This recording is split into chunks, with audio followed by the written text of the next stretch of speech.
जो भी हम आज सुनने जा रहे हैं या जो कुछ भी हम कभी भी पढ़ते सुनते हैं उसका औचित्य ध्यान में रखना होता है। ठीक। बहुत साधारण सी बात है। उस पर बार बार जाना आपको उबाऊ भी लग सकता है, लेकिन उस पर बार बार लौटना बहुत ज़रूरी है। क्योंकि वो बात अगर भूल गए तो जो आप पढ़ रहे हो वो बस एक सिद्धांत बनकर रह जाना है। Theory, concept, model. उससे वो नहीं होना जिसकी खातिर आप पढ़ने में, जानने में, सुनने में अपना समय, ऊर्जा लगा रहे हो। तो मूल बात क्या है? मूल बात है मनुष्य का बहुरंगी दुख।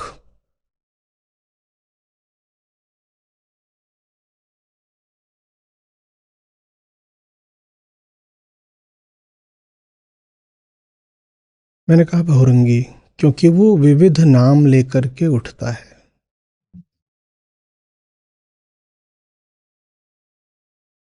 किसी विद्वान ने कहा था कि मनुष्यता के शब्दकोश में जितने भी शब्द हैं वो या तो हमारे अनुभवगत दुख के प्रतीक हैं या दुख से मुक्त होने की हमारी आशाओं के।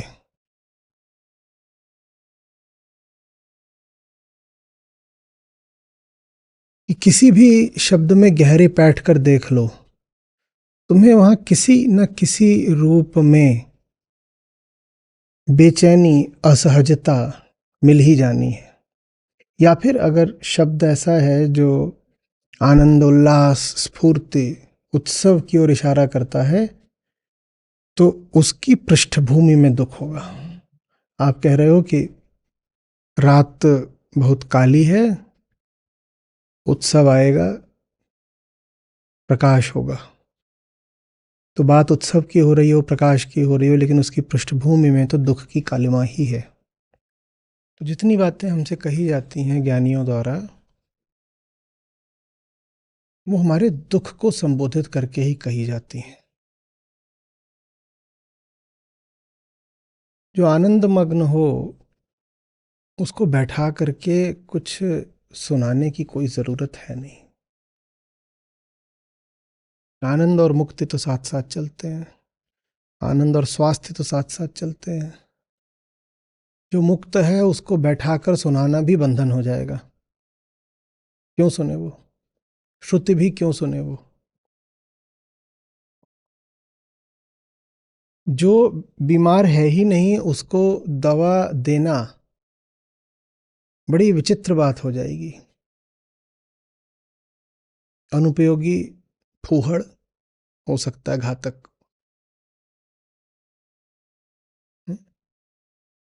तो सारी बातें दुख को संबोधित होती हैं और दुख बहुरंगी होता है।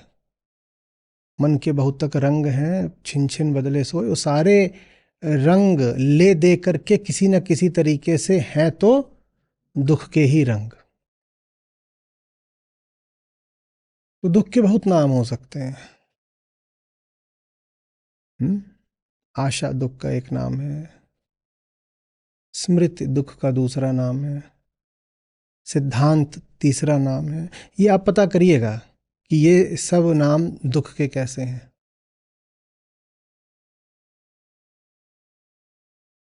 हुँ? आज जिन दो शब्दों पर बात केंद्रित होने जा रही है, आचार्य नागार्जुन बात कर रहे हैं, वो है अस्ति और अस्मि।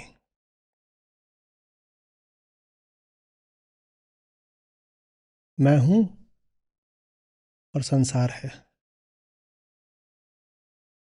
जो है वो तो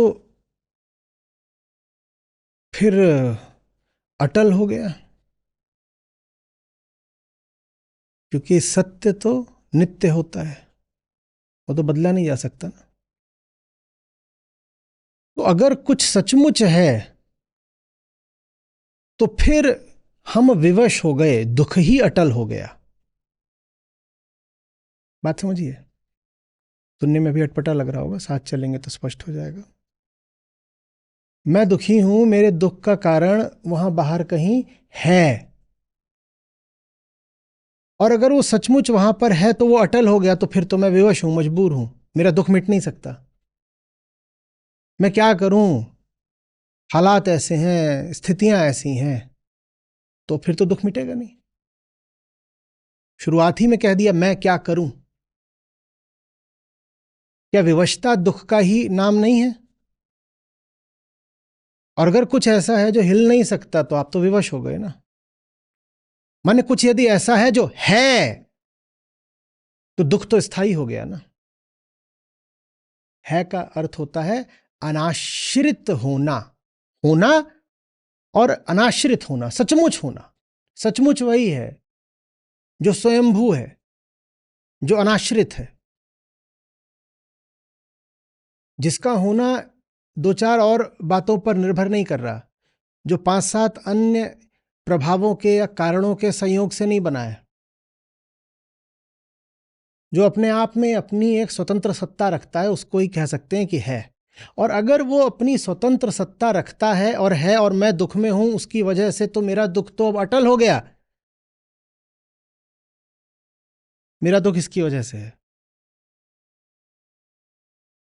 टोकरे में क्या क्या माल है, चलो अभी यही काफी है। मेरा दुख इसकी वजह से है। किसकी? इसकी वजह से। अब अगर इसका यहां होना किसी कारण से है, तब तो मेरे दुख का कोई उपचार भी हो जाए। मान लो इसका कारण यह है कि वो भाई यहां पे लाके इसको रख गए, तो किसी ने अगर रखा, किसी कारण से यहाँ आया, तो किसी कारण से ये हटाया भी जा सकता है। पर जो कारणों के वशीभूत हो, विद्वान उसके होने को स्वीकार ही नहीं करते। कहते हैं इसका होना तो पराश्रित है, तो इसको हम नहीं कह सकते कि सचमुच है। अस्तित्व तो नहीं हो सकता इसका, प्रतीति हो सकती है, अनुभव हो सकता है इसका, सातत्य नहीं है इसमें। अनुभव तो बुलबुले का भी हो जाता है। बुलबुला होगा, अनुभव होगा कि नहीं? आसमान में इंद्रधनुष आता है, दिखाई देता है कि नहीं? अनुभव तो हो गया, पर क्या वो रहता है? अनुभव तो सपने का भी हो जाता है, वो रहता है क्या? तो अनुभव तो हो सकता है, सातत्य नहीं है। तो एक तो ये है कि मैं इससे दुखी था, मुझे पता चल गया इसका होना ही कारणों पर आश्रित है। अगर कारणों पर इसका होना आश्रित है, तो कारणों पर इसका जाना भी आश्रित हो जाएगा, तो मैं इसको हटा दूंगा, तो लो भाई मैं दुख से बच गया। पर अगर ये सचमुच है तो ये क्या हो गया? ये अटल, अचल, नित्य हो गया, और मेरा दुख है इसकी वजह से, तो मेरा दुख भी फिर क्या हो गया? अटल हो गया। तो एक हम अपनी मजबूरी बताते हैं दुनिया को लेकर, मैं क्या करूं, दुनिया ऐसी है, मैं क्या कर सकता हूं। वही जो हमने कहा, अभी हालात ऐसे हैं, परिस्थितियां ऐसी हैं, मैं क्या करूं, मुझे दुखी होना पड़ेगा। और दूसरा हम कहते हैं मैं क्या करूं, मैं ऐसा ही हूं। कोई कहता है भाई बात बात में नाराज क्यों हो जाते हो, तो हम क्या जवाब दे देते हैं? मैं क्या करूं, मैं ऐसे ही हूं। मैं ऐसा ही हूं से तो ऐसा लग रहा है कि जैसे आप अपनी जो स्थिति वगैरह बता रहे हो, वो क्या है? अटल, अचल है, नित्य है, सत्य है।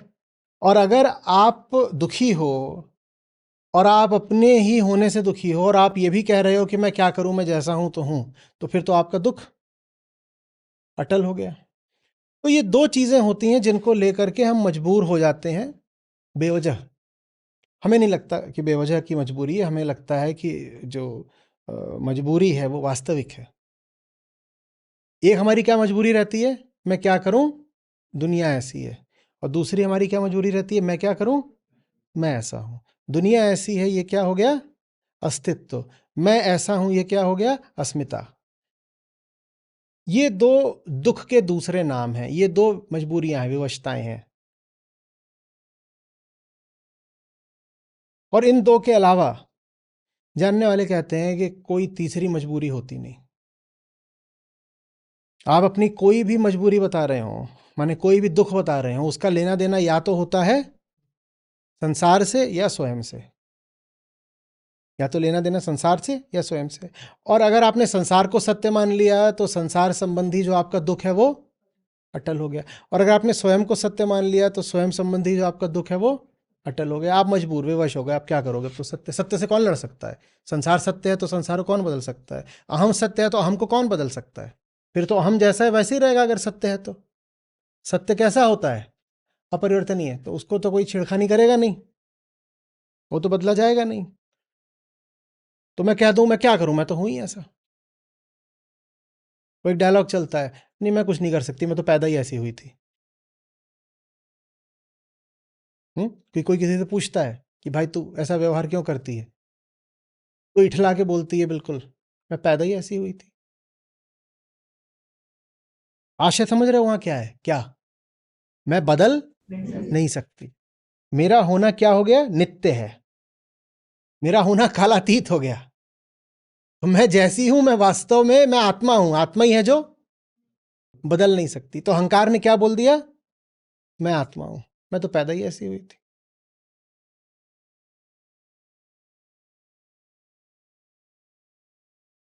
क्या हुआ भाई साहब?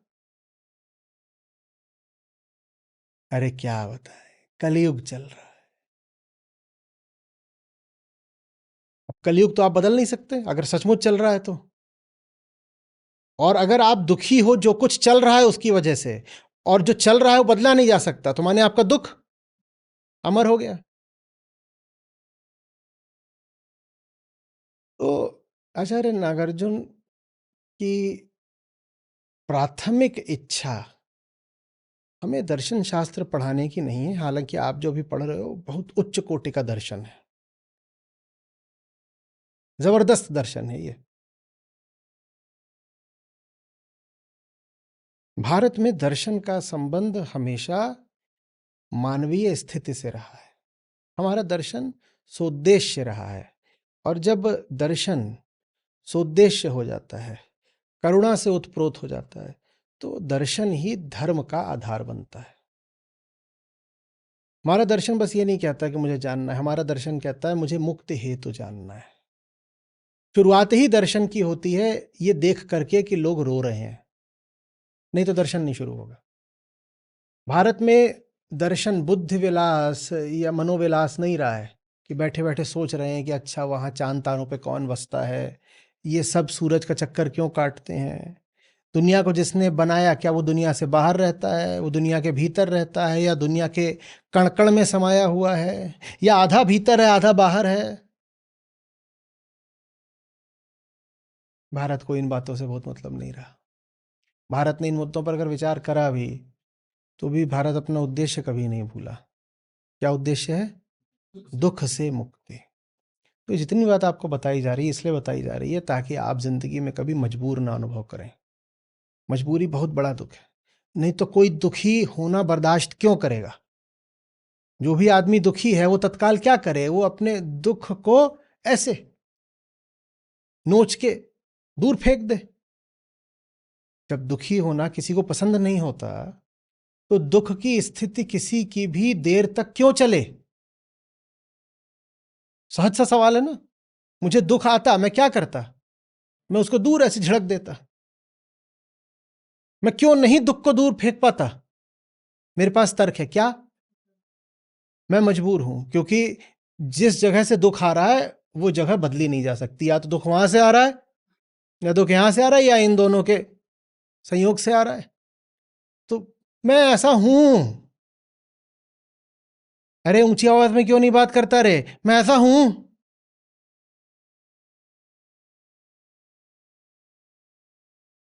तू उन लोगों से डरता क्यों है? क्योंकि वो बहुत बलशाली हैं, उन्हें हराया नहीं जा सकता। हम समझ भी नहीं रहे कि इसमें हम जो अभिव्यक्त कर रहे हैं वो क्या है। वो क्या है? हमारे देखे वो सत्य है।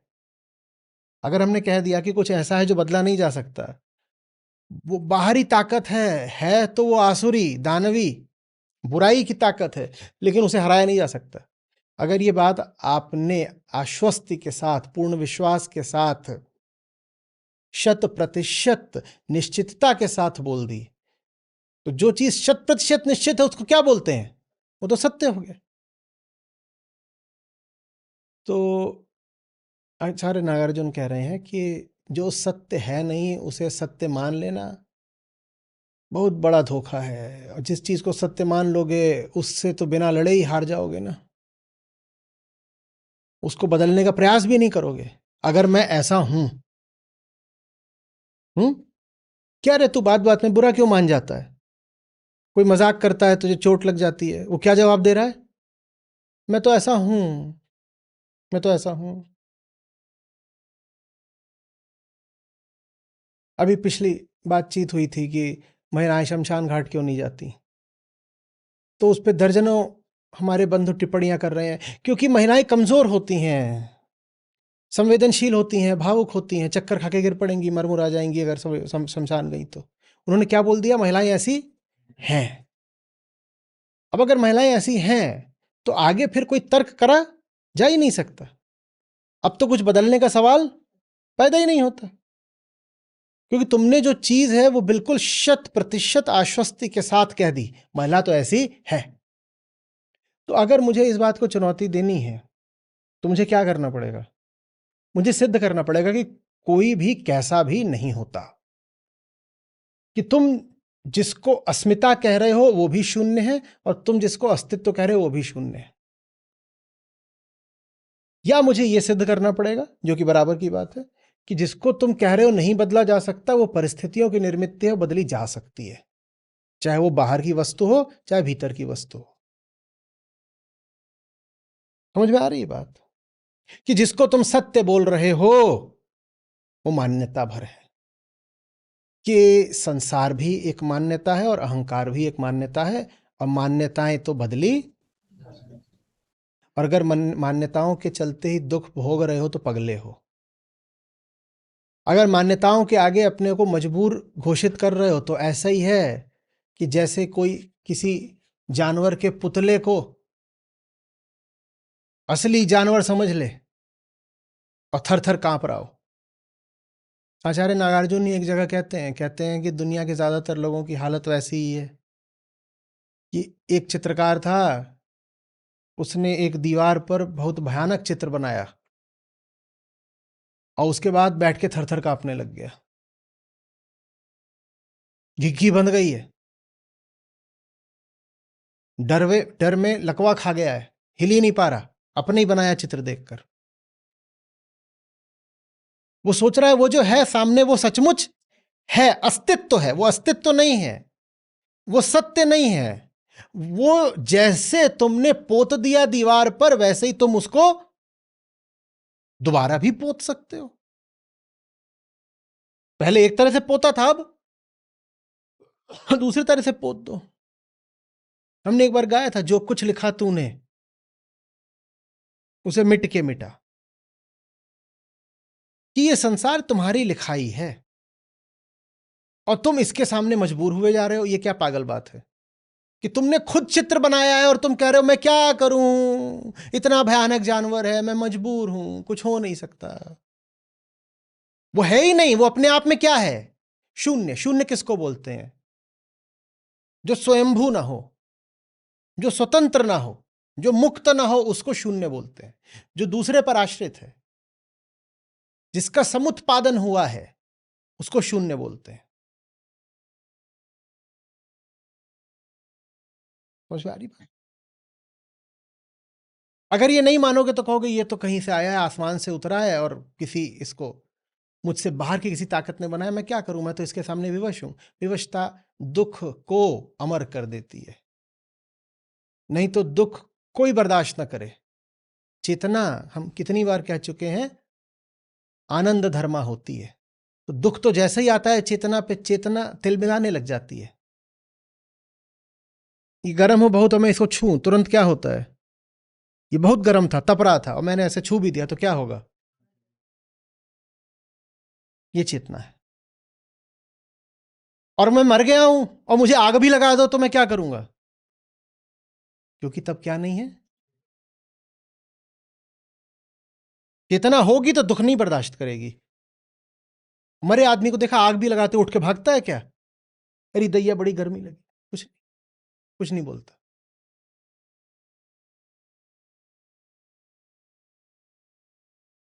हम सब ने ऐसे कर लिया होता। दुख जैसे ही आता हमने क्या कर लिया होता? ऐसे झटक के दूर हो गए होते दूर से दुख से। क्यों नहीं होते? आप समाधिस्थ हो गए, सवाल नहीं समझ पा रहे। दुख जीवन में आता तो हमने क्या करा होता? ये दुख आया और हमने क्या करा होता? हम क्यों नहीं करते ऐसा? मैं मजबूर हूं, मैं कैसे हटा दूं, ये मैं नहीं कर सकता। क्यों? ये मालिक है, ये मुझे करने नहीं देगा, या ये मेरा हाथ लकवाग्रस्त है, ये हट नहीं सकता। दो तरह की मजबूरियां दोनों तरह की आ गई ना। एक मजबूरी क्या आ गई? ये मालिक है, हटने नहीं देता। या इसमें कोई खतरनाक तरह की चुंबक लगी है जो मांस को पकड़ लेती है, तो इसने तो मुझे पकड़ लिया है, मैं क्या करूं?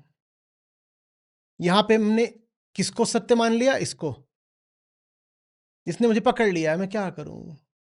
या ये इसने मुझे नहीं पकड़ लिया पर मेरे हाथ में लकवा है, मैं क्या करूं? मैं हटा नहीं सकता। तो अब दुख क्या हो गया? अब दुख स्थायी हो गया। हमारा भी दुख स्थायी है। दुख अगर स्थायी है और चेतना आनंद धर्म है तो इन दोनों बातों को जोड़ दीजिए, निश्चित रूप से बीच में कहीं विवशता का कोई तर्क है। आज विवशता का वही तर्क काटा जा रहा है। अपनी जिंदगी में जो भी दुख हो पूछिएगा उन्हें हम झटक क्यों नहीं रहे? सर पे छिपकली गिर जाती है, अब पता नहीं, पहले होता था तो छिपकलियां बहुत होती थी, और गर्मी बरसात के दिनों में आप बैठे हो, पट्टा से गिर गई, अगल बगल गिरी, कहीं सर पे गिरी, इधर उधर, तो आप क्या करते थे? मैं क्या करूं, ये तो आसमान से ताज उतरा है, ऐसे करते थे। क्या करते थे? कुछ नहीं, ऐसे सर झटका, वो भग गई। कई बार तो आपको भी झटकने की जरूरत नहीं, आपसे ज्यादा वो डर जाती थी, वो भग गई। या ऐसे करते थे, क्या करूं, न मेरा सर हिल सकता, न ये आसमानी फरमान टल सकता, अब तो यही मेरी मजबूरी है, साधो जो है झेलो। ऐसा करते हो क्या? मजबूरी, अध्यात्म मजबूरी बर्दाश्त नहीं करता। विवशता जैसा कोई शब्द स्वीकृत है ही नहीं, कुछ विवशता नहीं है। हम उस आदमी जैसे हैं जिसके सर पे छिपकली गिरी हुई है, वो क्या कर रहा है? ऐसे बैठा हुआ है और दुखी बहुत है, घिना भी रहा है, बिलबिला रहा है, रो पड़ेगा थोड़ी देर में, पर ना हाथ हिला सकता ना सिर हिला सकता। तर्क क्या है उसका? मैं क्या करूं, ये छिपकली भी ऐसी ही है और मैं भी ऐसा ही हूं।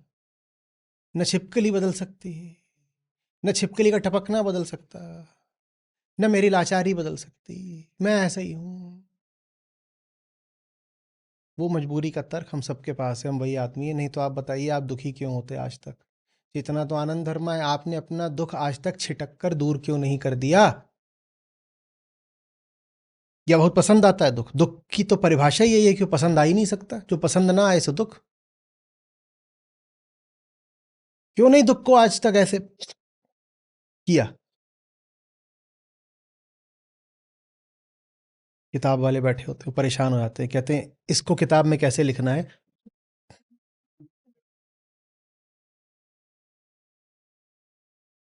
आचार्य जी, शब्दों में बात किया करिए।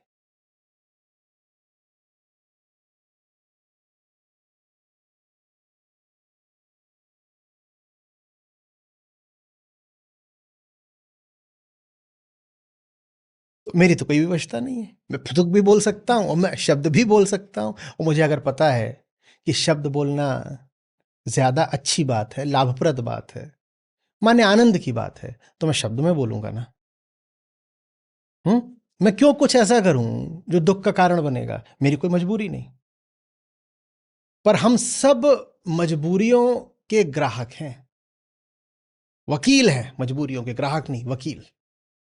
हम मजबूरियों के पक्ष में हाँ, ऐसे ऐसे आसमानी तर्क देते हैं कि पूछो मत। और कभी आपने सोचा कि आपके सारे तर्क सिर्फ विवशताओं के ही पक्ष में क्यों होते हैं? मुझे तर्कशील लोगों से पंजा लड़ाने में बड़ा मजा आता है। मैं कहता हूं तर्क बहुत बढ़िया थे, और सुनाना। तो खुश हो जाता है, कहता है दाद मिल रही है। वो 5-7 और सुनाता है। मैं कहता हूं ये जितने भी तर्क बताए, ये सबके सब तुम्हारी मजबूरियों के पक्ष में ही क्यों है? ये जितने तर्क बताए, इन सब में एक एक में तुम्हारा स्वार्थ ही क्यों दिख रहा है? अब ये बताओ। फिर फंस जाते हैं। फिर तर्क तो सब बहुत अच्छे थे, लेकिन सब तर्कों में एक साझी बात यह है कि उसमें हमारा डर, हमारी कमजोरी या हमारा कुछ लचर सा स्वार्थ दिख रहा है। हुँ? तो नागार्जुन चाहते हैं कि हम उस बात से लड़ें। उसके लिए आज का छंद है। क्या बोल रहे हैं? बोल रहे हैं बाहर जो कुछ भी है वो असली नहीं, वो तुम पर आश्रित है, इंडिपेंडेंटली क्रिएटेड नहीं है, स्वतंत्र उसकी कोई सत्ता नहीं है। और जो तुम बने बैठे हो वो भी आखिरी नहीं है, वो परिस्थितियों की निर्मित है। माने दोनों बदले जा सकते हैं। दोनों में प्राथमिक कौन है? मैं। क्योंकि दुख उसको नहीं है बाबा। मैं कह रहा हूं कि भीड़ महाबलशाली है, मैं बहुत दुर्बल हूं। तो यहां मैंने अपनी तरफ से 2 सत्य निरूपित करे। पहला क्या और दूसरा क्या? लेकिन इन दोनों में दुख किसको है? मुझे। तो इन दोनों में प्राथमिक क्या है? मैं। सूत्र यह है, जिसको गौर से देख लो वो बदल जाता है। गौर से देखो, तुम वो नहीं हो जो तुम स्वयं को सोचते हो। तो तुम क्या हो ये जानने की जरूरत नहीं है। बस इतना पर्याप्त है कि जो भी कुछ तुम अपने आप को मानते हो, लचर, विवश, दुखी, कमजोर, वो तुम नहीं हो। आप कहेंगे नहीं, पर बहुत लोग तो अपने आप को बाहुबली मानते हैं, श्रेष्ठता का दंभ होता है। बाहुबली मानना भी दुख का ही द्योतक है। श्रेष्ठता या उच्चता की भावना रखना भी हीनता का ही द्योतक है। तो ले दे करके आंतरिक परिस्थिति है तो दुख की ही। एक बाहुबली दिखा दो जो इस बात से परेशान ना हो कि कहीं कोई उससे बड़ा ना घूम रहा हो। एक सिकंदर दिखा दो जिसको जमीन जीतकर संतुष्टि हो गई है कि अब और जमीन बची नहीं। सिकंदर को लेकर कहते हैं उन्हें पता नहीं था भारत के आगे भी कुछ है, भागे मारने भारत के पूर्व में भी कुछ है। तो वहां से चलते थे ग्रीस से, तो जो पूरा अरब का क्षेत्र वो आता था, फिर ईरान आता था, तुर्की, फिर अरब, फिर ईरान, और फिर भारत। और वो क्या सोचते थे उस समय कि भारत के आगे कुछ नहीं है, समुद्र वगैरह है। तो सिकंदर थोड़ा निराश हो गया था, बोला और कुछ नहीं बचा अब जीतने को। हालांकि भारत को भी वो जीत पाया नहीं। तो बाहुबली होके भी आनंद कहाँ मिलता है? लगता है कि अभी पूरा जीता नहीं। हुँ? तो भीतर का भाव तो सबका लगातार दुख का ही होता है। और अगर उसको देख लोगे तो वो बदल जाएगा, कुछ और हो जाएगा। अपने आप को जो भी समझते हो छोटा, हीन, विवश, उससे अलग कुछ और होगा। क्या होगा ये जानने की जरूरत नहीं है।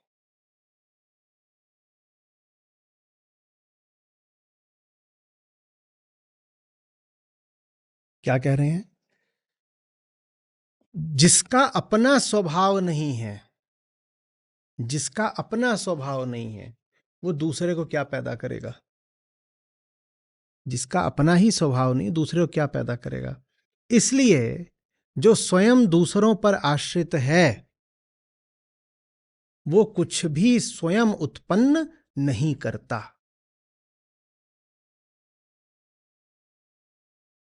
आप कहते हो जगत आपको डरा रहा है, और जगत आश्रित किस पर है? जीव पर। तो क्या जगत डर उत्पन्न कर सकता है जीव में? नागार्जुन पूछ रहे हैं, जगत किस पर आश्रित है? जीव पर। और जीव ही शिकायत कर रहा है कि जगत मुझ में डर उत्पन्न करता है। जब जगत तुमसे ही आश्रित है तो तुम में वो डर कैसे उत्पन्न कर देगा? निश्चित रूप से बात कुछ और है। तुम उसको भी समझ रहे हो सत्य और अटल, और स्वयं को भी समझ रहे हो सत्य और अटल। बात कुछ और है। क्या बात है? ये न कभी वेदांत बताता, न बौद्ध दर्शन बताता, कोई नहीं बताता। एक कह देता है अज्ञेय है चुप हो जाओ, दूसरा कह देता है शून्य है मुक्त हो जाओ।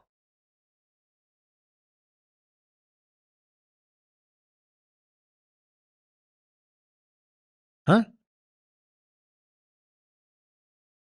एक कहता है समुद्र हो जाओ तो तुम्हारी हस्ती मिट जाएगी, और एक कहता है क्या बूंद बने घूम रहे हो, गायब ही हो जाओ, उसमें भी तुम्हारी हस्ती मिट जाएगी। लेकिन दोनों ही हालातों में ये विवशता कि मेरी वर्तमान स्थिति जो दुख की है उसका उपचार संभव नहीं, झूठी है विवशता।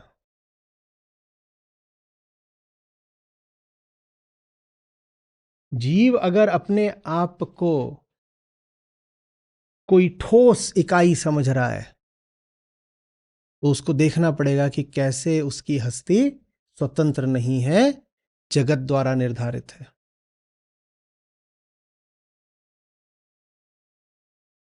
और जगत को अगर वो समझ रहा है कि दुनिया ऐसी ही है, मुझे कष्ट देती है, तो उसको देखना पड़ेगा कि जगत किस तरह उसके द्वारा प्रक्षेपित है। किसको देखना है कि जगत कैसे जीव से आया या जीव कैसे जगत से आया? वो निर्भर इस पर करता है कि तुमने सत्य किसको बना लिया है। तुमने अगर संसार को सत्य बना लिया है और उससे डरे बैठे हो, डरा उससे ऐसे भी जाता है कि उससे बहुत आकर्षित हो जाओ, ये भी एक तरह का डर है। डर माने किसी को बड़ा मान लेना, किसी की तरफ बहुत आकर्षित हो रहे हो तो भी तुमने उसको बड़ा ही मान रखा है ना। तो अगर जगत बहुत बड़ा लगने लगे लगे अरे बाप रे बड़ी भारी बात है, दुनिया तो है ही ऐसी, तो देख लो कि दुनिया हमसे है। और अगर अपनी स्थिति पूर्ण बेचारगी की लगने लगे तो कह दो कि अरे एक प्रक्रिया से मैं बना था, मैं बना था भीतर, उसमें कोई सच्चाई थोड़ी है। हुँ? कभी देखा है नदी में चीजें बहती रहती हैं, 5-7 अलग-अलग किस्म की चीजें, तो सब की सब किनारे पे जाके एकदम जमा हो जाती हैं और आपस में गुथ जाती हैं। एक दिया, एक पॉलिथीन, एक लकड़ी, एक पत्थर, एक कपड़ा छोटा फटा हुआ मोजा किसी का, वो सब सब इकट्ठे हो जाते हैं एक तरफ। ये इंसान है, ये अहंकार है। कहीं की ईंट कहीं का रोड़ा, भानुमति ने कुनबा जोड़ा। कुछ इधर से आया कुछ उधर से आया और प्रवाह के संयोग में जाकर के वो एकीकृत हो गया, और उससे क्या खड़ा हो गया? इंसान। और वो इंसान सोच रहा है कि मैं तो कोई अटल वास्तविकता हूं, और दुख पा रहा है। भाई, एक तरीके से तुम बने थे, एक तरीके से तुम टूट भी सकते हो। तोड़ दो ना अपने आप को, तोड़ दो। कैसे तोड़ा जाता है बताइए? बस देख करके, हाथ पांव नहीं चलाने हैं। देख लो कि कैसे प्रवाह ने ही तुम्हें निर्धारित करा है, देख लो।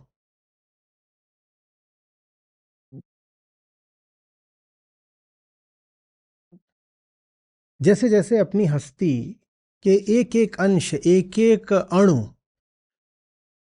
की पर निर्भरता देखते जाते हो, वैसे वैसे अपने होने की विवशता से आजाद होते जाते हो। आईने के सामने खड़े हुआ करें तो ये नहीं कि बस कंघी कर ली।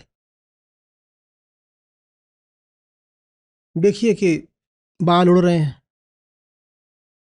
आपने मांगा तो नहीं था कि बाल उड़े, क्यों उड़ रहे हैं?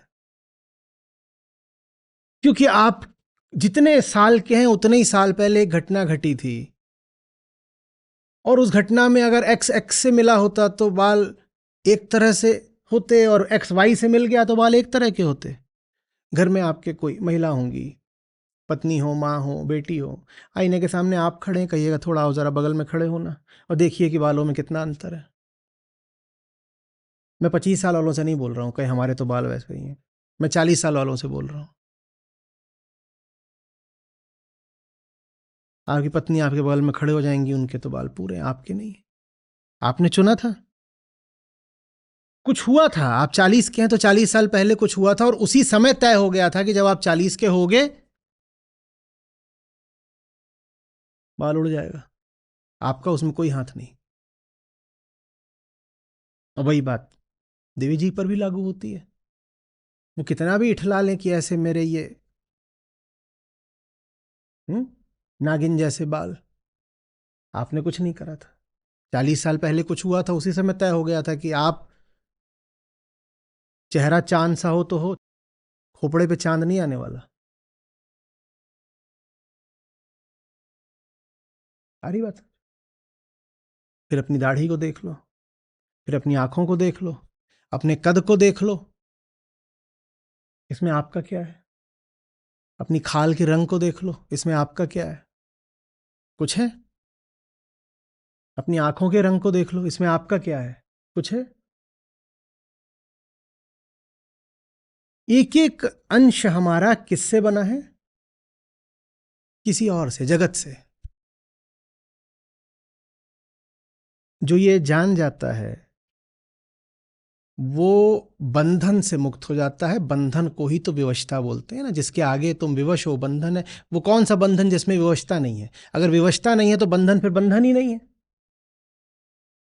फिर तो वो अलंकरण हो गया। मैं यहां पे ऐसे एक धागा बांध लूं, अगर उसने मुझे बांध नहीं लिया, वो मुझे रोक नहीं रहा है, तो फिर वो अलंकार है, वो आभूषण है ना? और यही हथकड़ी हो, उसने ऐसे कर लिया, अब ये बंधन है। विवशता को ही बंधन बोलते हैं। जो आपको मजबूर कर दे सो बंधन।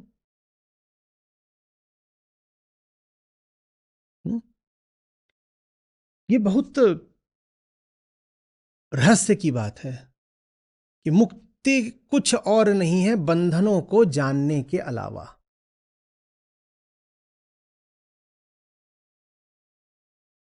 जैसे जैसे आप जानते जाते हो अपने बंधन का स्वरूप, उसकी वास्तविकता, वैसे वैसे मुक्ति आती जाती है। इसीलिए तो मुक्ति को अनिर्वचनीय बोलते हैं, कि बंधनों का वर्णन हो सकता है, मुक्ति का नहीं। लेकिन मुक्ति बिना बंधनों की मदद के नहीं आ सकती। बंधनों का होना ही मुक्ति की पुकार बनता है, और बंधनों को ही देखकर जानकर मुक्ति उतरती है। तो आप कहेंगे आप क्या बोल रहे हो, आप हम तो वैसे ही परेशान हैं, हमें लगता है हम बड़े मजबूर हैं, और आप हमसे कह रहे हो आईने के सामने खड़े होकर अपनी मजबूरी और देखो। हाँ, जो अपनी मजबूरियों को जितना दिखेगा वो उतना मजबूरियों से आजाद हो जाएगा। और हम बिल्कुल उल्टा चलते हैं, जहां हमें लगता है हमारी मजबूरी है, विवशता है, वहां देखने से हम कतराते हैं, बुरा लगता है ना, दर्द होता है। नहीं, जहां तुम्हें लग रहा है कि तुम मजबूर हो वहां गौर से देखो, मजबूरी हटती जाएगी।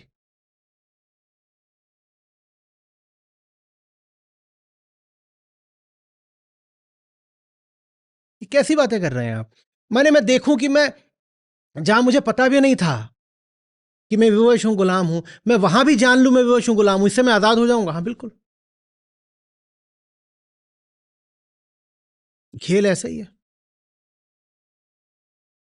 झूठी आजादी ही तो बंधन है। जैसे जैसे जानते जाते हो कि सब कुछ तो हमारा जगत द्वारा निर्धारित है, वैसे वैसे कुछ ऐसा खड़ा होता जाता है जो जगत द्वारा निर्धारित नहीं है। क्या? जानना।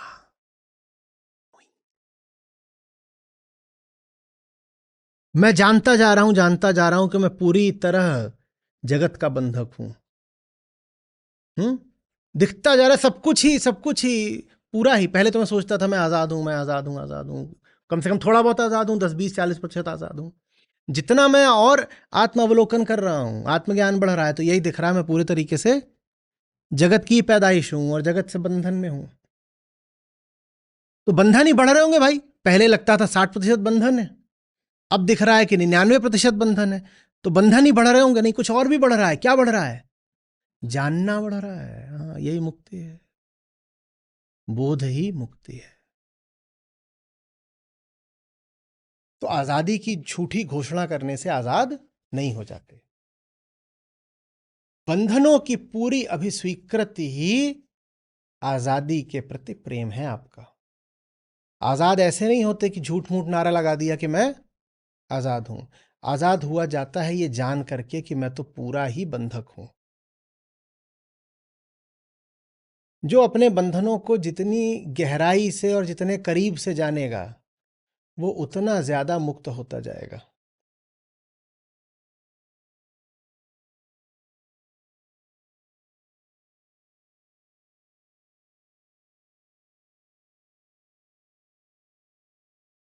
अरे बस,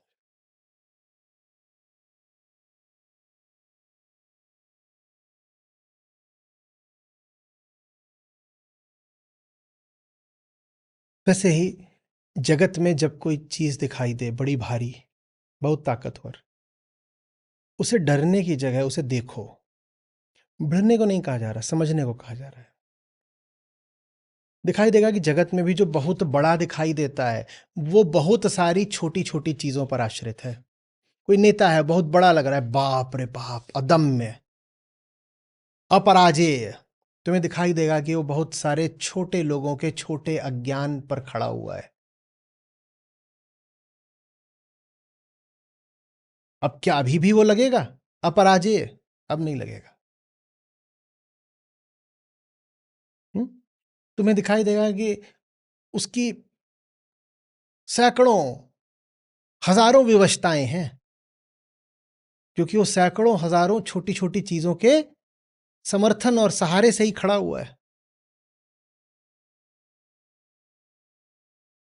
जो कुछ भी सच जैसा लग रहा हो, न उसके आगे सर झुका देना, न उससे दूर भाग जाना।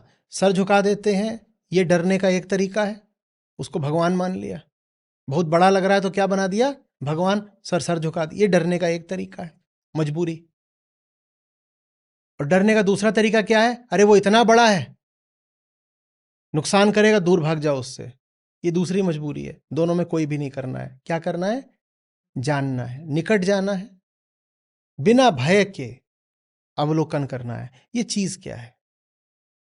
वहां कोई बड़ा लग रहा है, उसका अवलोकन करेंगे। इधर कोई बड़ा लग रहा है, इसका अवलोकन करेंगे। और दोनों में प्राथमिक याद रखेंगे ये। करना दोनों साथ साथ है, पर किसी वजह से लगे कि या तो ये या तो वो, तो चुनाव पहले इसका, पहले इसका फिर उसका।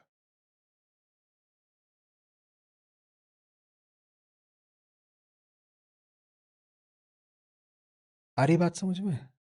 हम्म अगर आपको स्पष्ट ही हो जाए कि जगत पूरा पानी के बुलबुलों जैसा है, बताना आकर्षण बचेगा, आसक्ति बचेगी, डर बचेगा, लालच बचेगा, कुछ भी बचेगा? और जो चीज पानी का बुलबुला नहीं है, तो फिर तो वो तो सत्य ही हो गई। समझो बात को, बिल्कुल गणित जैसी चीज है। या तो प्रकृति है या फिर आत्मा। प्रकृति माने बुलबुले, तो या तो जो है सब बुलबुला है, और अगर बुलबुला कुछ भी ऐसा कह रहे हो जो बुलबुला नहीं है, तो तुमने तो उसको क्या मान लिया? सत्य ही मान लिया। तो अब सत्य मान लिया भाई किसी चीज को, बढ़िया बात। इतना और कर लो कि उससे न न न न डबो, न न भागो, न दैन्यम न पलायनम। न तो दीन बन के उसके आगे ऐसे झुक जाना है, न उससे डर के पलायन कर जाना है। क्या करना है? समझना, ये बुलबुला इतना बड़ा कैसे हो गया? तारीफ कर दो उसकी, व्हाट अ मैजेस्टिक बबल, कोई दिक्कत नहीं, but nevertheless a bubble, majestic yet a fine. अब ठीक है, कोई मनाही नहीं है कि हम बुलबुलों की तारीफें नहीं कर सकते। बुलबुलों की शान में चाहो तो गजलें लिख दो दो चार, कोई दिक्कत नहीं, पर याद रखो है तो बुलबुल ही। ऐ मेरे हसीन बुलबुले। ठीक, अब ठीक।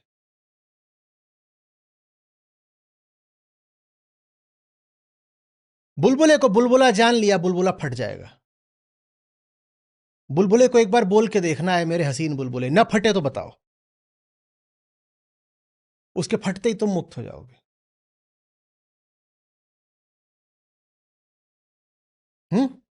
ऐसे कोई बड़ा भारी खड़ा हो गया राक्षस बन के, उसको भी यही बोलो।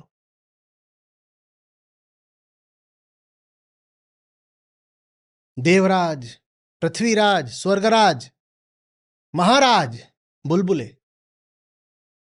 जो बोलना है उसे सब बोल लो भाई। बुलबुला इतना बड़ा है तो उसको महाराज भी बोल देंगे, लेकिन ये याद रखेंगे कि है तो बुलबुल ही। अब कोई दिक्कत नहीं। सब बुलबुले कारणों से उठते हैं और कारणों से मिटते हैं। और जो आगे जाते हैं वो ये भी जानते हैं कि कोई भी बुलबुला आपको कैसा दिख रहा है, उसका कारण आप हैं। कोई बुलबुला अगर मुझे डरावना लग रहा है तो उसका कारण बुलबुला बाद में है, मैं पहले हूं। समझ में आ रही? मजबूरी न उस दिशा में है न इस दिशा में है। न जगत कोई एक स्थिर इकाई है, न मैं कोई स्थिर इकाई हूं। अगर जगत मुझे दुख देता है तो दुख बदला जा सकता है, और अगर मैं अपने दुख का कारण स्वयं हूं तो मैं भी बदल सकता हूं। और बदलने की विधि होती है आत्मावलोकन, जानना। जानना ही बदलना है। जानने के बाद बदलने के लिए कसरत नहीं करनी पड़ती।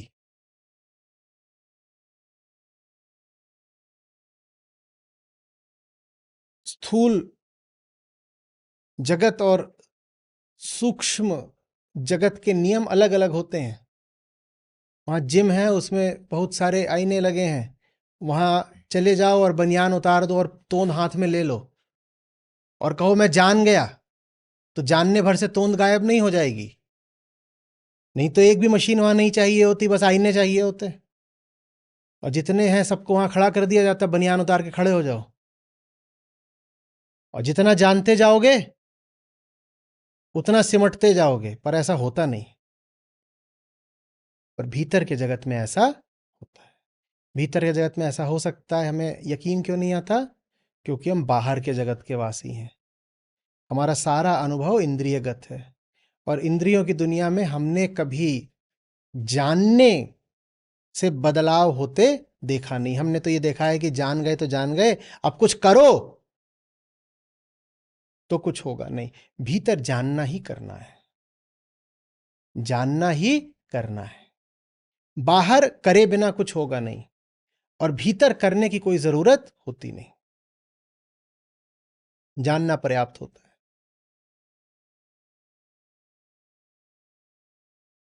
क्या जाना जाता है? हम कितने महान हैं। जाना जाता है कि हम कितने पराधीन हैं। सब कुछ तो मेरा बाहरी है, यह जाना जाता है। जब सब कुछ बाहरी है तो मैं स्वाधीन कैसे हो गया? The knowing is real, the knowing is independent. सब कुछ जगत ने दिया होगा, जो कुछ जगत ने दिया उसको जान तो मैं रहा हूं ना। बस यही एक चीज है जो मुझ में मुक्त है, स्वाधीन, फ्री। क्या? मैं जान सकता हूं कि मैं बंधन में हूं, और कुछ जाना नहीं जाता। मुक्ति भी अज्ञेय होती है, उसे कोई नहीं जान सकता। तुम कहो नहीं नहीं मैं बंधन में नहीं हूं, मैं तो आजाद हूं, ये नहीं जाना जाता। सिर्फ एक ही चीज जानी जाती है, क्या? मैं बंधन में। एक आध दो बार से हमने अल्बेर कामू की बात करी है कि अभी पिछले सत्र में भी, होली में भी मैं कर रहा था कि कैसे सिसिफस पत्थर को ऊपर लेके जाता था। एक बार किसी ने पूछा उनसे, तो ये तो बड़ी मजबूरी की हालत हो गई, जानना कि ऐसे कर रहे हैं, यही इंसान की जिंदगी है। बोले नहीं नहीं नहीं, ये मेरा दर्शन नहीं है।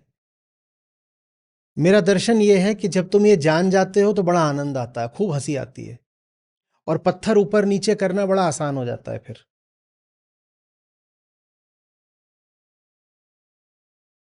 A Sisyphus that enjoys himself. वो समझ गया है कि यही है, ऐसा ही है खेल, और जो खेल को समझ गया वो खेल से आजाद हो गया। और बोले अगर ये समझ नहीं रहा है सिसिफस, तो सिसिफस को फिर आत्महत्या कर लेनी चाहिए, क्योंकि स्थिति तो प्रत्येक मनुष्य की यही है कि तुम कुछ करते हो, फिर कुछ करते हो, एक दिन मर जाते हो, जो कुछ तुमने करा उसका क्या हुआ? साफ बरसाती कीड़े। बोले नहीं, जीवन आनंद का नाम है, और आनंद तुम्हें जानने के अलावा किसी चीज में नहीं मिल सकता। और जाना तो जब भी जाएगा तो यही जाना जाएगा कि मैं तो सिसिफस हूं, पत्थर ऊपर करता हूं नीचे आ जाता है, फिर ऊपर करता हूं नीचे आ जाता है, यही जाना जाएगा। सिसिफस अपने आप को देखे, सुबह उठे और देखे पत्थर फिर नीचे आ गया है, और लगे पेट पकड़ पकड़ के हंसने। मतलब यही तरीका है जीने का। देखो कि कैसे जगत 100 तरीकों से तुम्हारी स्थितियों का, अंतर स्थिति का भी निर्धारण करता है, कि कैसे जगत 100 तरीके से तुम्हारा बंधन बनता है। इस बात को देखो, उस देखने में मुक्ति है, आनंद है। वो देखना एक चुटकुला है। हम्म।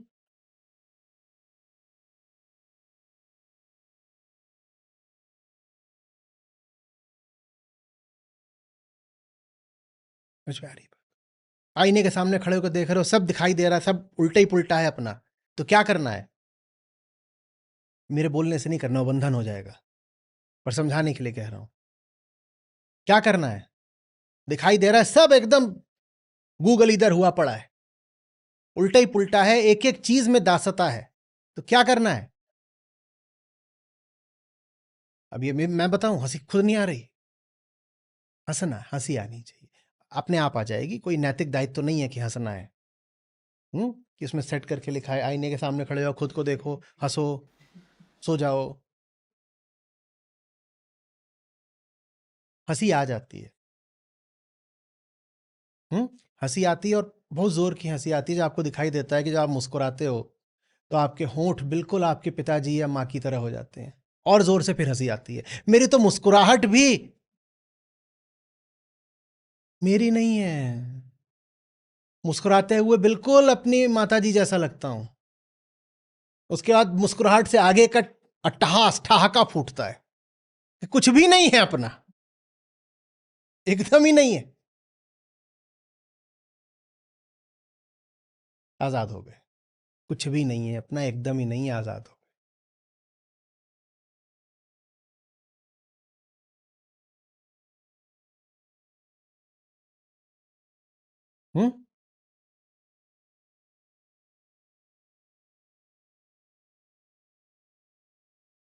खाने बैठे, थाली में रोटी रखी है, रोटी, पूरा भारत रोटी ही खा रहा है। मैं कैसे कह दूं रोटी मेरी पसंद है? मैं कैसे कह दूं कि 100 करोड़ लोग जिसको पसंद करते हो मेरी भी पसंद है? कैसे कह दूं? और ठीक हमसे सटा हुआ उत्तर में चीन है, वहां कोई नहीं रोटी खा रहा है।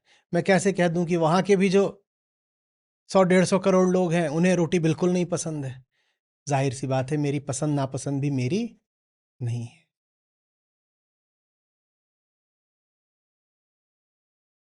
परेशान है वो बेचारा चीनी, चॉपस्टिक्स लेके रोटी देख रहा है, करना क्या है इसका? जो हालत आपकी नूडल्स के साथ होती है, चॉपस्टिक्स दे दी जाए तो, वही उनकी रोटी के साथ होगी, चॉपस्टिक्स दे दी जाए तो। क्या करेगा? Flat bread.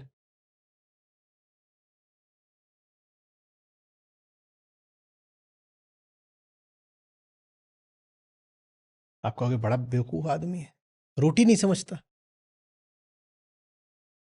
तुम भी कुछ नहीं समझते, तुम्हारी भी सारी समझ आयातित है। बात समझ रहे हो? आप बोल देते हो इंडियन ओशन, वो खफा हो जाते हैं, बोलते हैं नॉट इंडियाज ओशन, हमारा हक है। लेकिन फिर वो वहां बोल देते हैं साउथ चाइना सी, तो ताइवान, फिलीपींस, वियतनाम, ये सब खफा हो जाते हैं, बोलते हैं अजी ऐसे कैसे। तो जगत को भी तुम वैसे ही देख रहे हो जैसे तुम हो। हमने उसको क्या नाम दे दिया? भारतीय महासागर। उनको भी एक मिल गया, पूरा महासागर नहीं मिला, उन्हें छोटा सा सागर मिल गया, तो उन्होंने उसको क्या नाम दे दिया? साउथ चाइना सी। तो बड़ा बुरा लग रहा है जो इधर नीचे हमारे भाई लोग हैं, इनको बोल रही है देखो ये पूरा समुद्री लेके बैठ गए, और वो बोल रहे हैं चीन वाले कि ये समुद्र हमारा है, तो इसमें जितने छोटे छोटे द्वीप हैं सब हमारे ही हैं। वो जा जाके उन पे कब्जा करे ले रहे हैं, और नए नए द्वीप भी बना रहे हैं उस पे, आर्टिफिशियल आइलैंड्स, बोल हमारा है। वो कह रहे हम ऐसा नहीं मानते। अब चीन के लिए वो चीनी समुद्र है, क्योंकि चीन चीन है। चूंकि वो चीन है तो वो समुद्र चीनी है। चूंकि हम भारतीय हैं इसीलिए महासागर भारतीय है। तो जगत भी कैसा भी नहीं है, जगत वैसा है जैसा हम है, हमने उसे बना डाला। किसी के भी आगे मजबूर होने की कोई जरूरत नहीं, सब हमारी ही निर्मित है, सब बदला जा सकता है। आ रही बात समझ?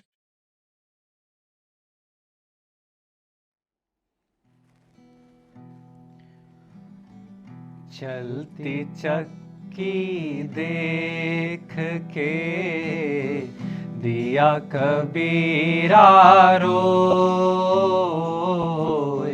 चलती चक्की देख के दिया कबीरा रोए।